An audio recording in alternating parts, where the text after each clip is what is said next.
No, sono molto contento perché alla fine dopo, insomma, qualche anno di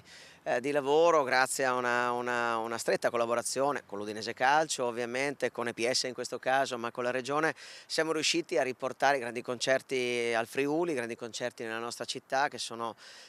stati, hanno sempre rappresentato un'opportunità economica, turistica, ma anche di ruolo, di esercizio di ruolo per la città di Udine. Vasco Rossi sold out, biglietti polverizzati in pochissimo tempo, come era preventivabile, per la soddisfazione dell'assessore ai grandi eventi di Udine Alessandro Venanzi. Ora si vuole alzare il tiro, sempre di più. Ricordo gli AC/DC, ricordo Madonna, ricordo i Coldplay che avevano portato un'attenzione molto importante sulla nostra comunità e sul territorio. Io ricordo, se non altro per passione personale, il concerto degli AC/DC, appunto nel 2012, un concerto straordinario, forse uno degli ultimi dove loro erano nella pienissima forma, ne stanno facendo ancora, dobbiamo dirci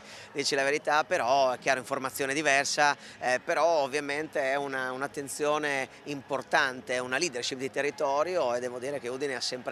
sempre avuto questo tipo di vocazione, una vocazione che vogliamo da questo punto di vista ritrovare, e devo dire che l'accordo che è stato fatto ormai qualche mese fa, che riconsente questa opportunità, è un accordo che fa vincere il territorio, il Friuli. Inevitabili ringraziamenti all'Udinese e al gioiello dello Stadio Friuli, che sarà ancora teatro del grande rugby, un evento che unisce la città sotto tutti i punti di vista, sociali e non solo meramente economici. I locali, i ristoranti sono pieni, l'anno scorso ricordo la grande sorpresa dei nostri ristoratori nel vedere, no, questo tipo di partecipazione, e per fortuna abbiamo fatto un accordo